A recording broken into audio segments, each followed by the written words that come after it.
तो स्वागत है आपका एक और नई वीडियो में। आई नो मैंने पिछले 1 महीने से एक भी वीडियो नहीं डाली है। कुछ पर्सनल रीजंस की वजह से मैंने एक ब्रेक लिया था, लेकिन अब हम फाइनली वापस आ चुके हैं और अब से वीडियोस अपने शेड्यूल टाइम पर ही आएंगी।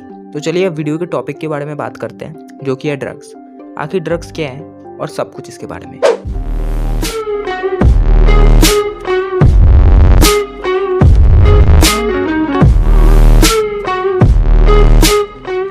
ड्रग्स कोई भी एक केमिकल सब्सटेंस हो सकता है जिसको लेने पर किसी ऑर्गेनिज्म की बॉडी फंक्शंस या बिहेवियर को वो चेंज कर सकता है। ड्रग्स को आमतौर पर खाने और ऐसे सब्सटेंसेस जो न्यूट्रिशनल सपोर्ट प्रोवाइड करती है उनसे डिस्टिंग्विश किया जाता है। ड्रग्स का consumption inhalation, injection, smoking, ingestion यानी किसी चीज़ को कंज्यूम करना थ्रू ईटिंग या ड्रिंकिंग, अब्जॉर्प्शन यानी कि एक ऐसा रूट जहाँ से सब्सटेंसेस आपके शरीर में एंटर करते हैं किसी एक स्किन पैच से, और भी ऐसे कई तरीके। फार्मेकोलॉजी में एक ड्रग एक केमिकल सब्सटेंस है जो आमतौर पर एक नोन स्ट्रक्चर का होता है, जो अगर किसी ऑर्गेनिज्म को दिया जाए एक बायोलॉजिकल इफेक्ट कॉज करता है। एक फार्मास्यूटिकल ड्रग जिसे मेडिकेशन या मेडिसिन भी कहा जाता है एक केमिकल सब्सटेंस है जिसका उपयोग किसी बीमारी के इलाज, क्योरेशन, प्रिवेंशन या किसी डिजीज़ को डायग्नोस या वेलबींग को प्रमोट करने के लिए किया जाता है।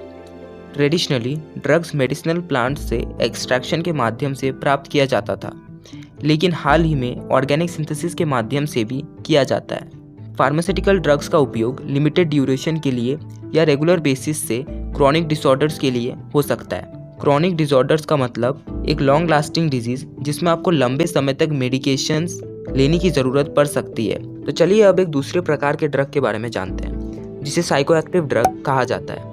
तो ये ऐसे केमिकल सब्सटेंसेस है जो सेंट्रल नर्वस सिस्टम के कार्यों को प्रभावित करते हैं, जैसे कि परसेप्शन, मूड या कॉन्शियसनेस। इन ड्रग्स को कई ग्रुप्स में डिवाइड किया गया है, जैसे कि स्टिम्युलेंट्स, डिप्रेसेंट्स, एंटी डिप्रेसेंट्स, एंजियोलाइटिक्स, एंटीसाइकोटिक और हैलोसिनोजेंस। ये साइकोएक्टिव ड्रग्स दुनिया भर में मेंटल डिसऑर्डर्स सहित कई तरह के मेडिकल कंडीशंस के इलाज में उपयोगी साबित हुए हैं। दुनिया में सबसे अधिक इस्तेमाल की जाने वाली ड्रग्स में शामिल है कैफीन, निकोटीन और अल्कोहल, जिन्हें रिक्रिएशनल ड्रग्स यानी प्लेजर सीकिंग ड्रग्स भी माना जाता है, क्योंकि इनका ज़्यादातर उपयोग मेडिसिनल पर्पसेस के बजाय प्लेजर के लिए होता है। सभी ड्रग्स के पोटेंशियल साइड इफेक्ट्स हो सकते हैं। कई साइकोएक्टिव ड्रग्स के दुरुपयोग से एडिक्शन या फिजिकल डिपेंडेंस हो सकता है। स्टिम्युलेंट्स, जो एक प्रकार का साइकोएक्टिव ड्रग है, इसका एक्सेसिव यूज स्टिम्युलेंट साइकोसिस कॉज करा सकता है, जैसे कि हैलुसिनेशंस, डिल्यूजन्स और डिसऑर्गेनाइज्ड थिंकिंग।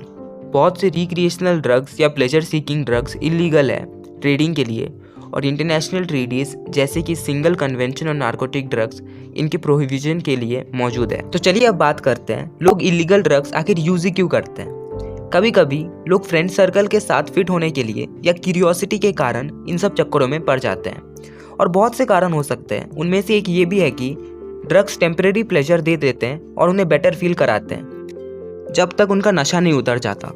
लोगों को ये समझना पड़ेगा कि ड्रग्स प्रॉब्लम का समाधान नहीं करते, उल्टा ये आपकी प्रॉब्लम्स बढ़ा देते हैं। कोई इंसान जो ड्रग्स लेता है इस पर डिपेंडेंट या एडिक्टेड हो सकता है, जिसका मतलब उस इंसान का शरीर उस ड्रग को लेने का इतना आदी हो जाता है कि वो इसके बिना ठीक से काम नहीं कर सकता। जैसे कि अभी अगर आपसे आपका फ़ोन छीन लिया जाए तो क्या आप नॉर्मली फंक्शन कर पाएंगे? अगर कोई ड्रग से एडिक्टेड हो जाए तो इसको छोड़ना बहुत मुश्किल हो जाता है, जिसमें उल्टी, पसीना या हिलना, इस टाइप के सिक फीलिंग्स तब तक जारी रहते हैं जब तक उस इंसान का शरीर फिर से नशा मुक्त होने के लिए एडजस्टेड नहीं हो जाता। तो अब बात करते हैं हम कैसे आइडेंटिफाई करें कि कोई बंदा ड्रग्स ले रहा है और हम कैसे उसकी मदद करें।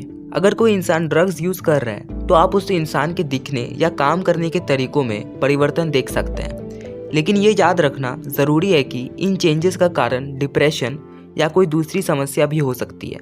तो ये है वो लक्षण। स्कूल या कॉलेज में इंटरेस्ट होना, फ्रेंड सर्कल चेंज करना, मतलब उन लोगों के साथ घूमना जो ड्रग्स लेते हैं, मूडी, नेगेटिव, क्रैंकी या हर समय चिंतित रहना, हमेशा अकेले रहना प्रेफर करना, ध्यान केंद्र करने में परेशानी होना, बहुत ज़्यादा सोना, अनयूजुअल फाइट्स में पड़ना, लाल या सूजी हुई आंखें, वजन बढ़ना या घटना, बहुत ज़्यादा खांसना और ज़्यादातर समय उसकी नाक बहना। तो अगर अभी आपको लगता है कि कोई ड्रग्स का उपयोग कर रहा है तो सबसे अच्छी बात ये होगी कि किसी अडल्ट को बताना, अगर आप उस पर भरोसा करते हैं।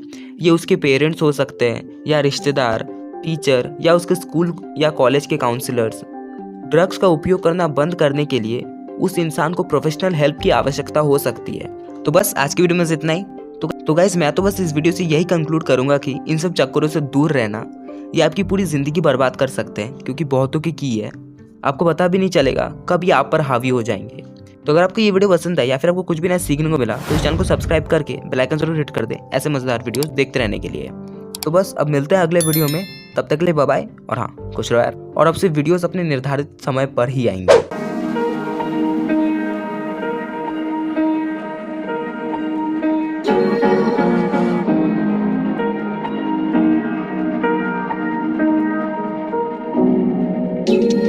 Where you look, where you touch, where you feel, yeah.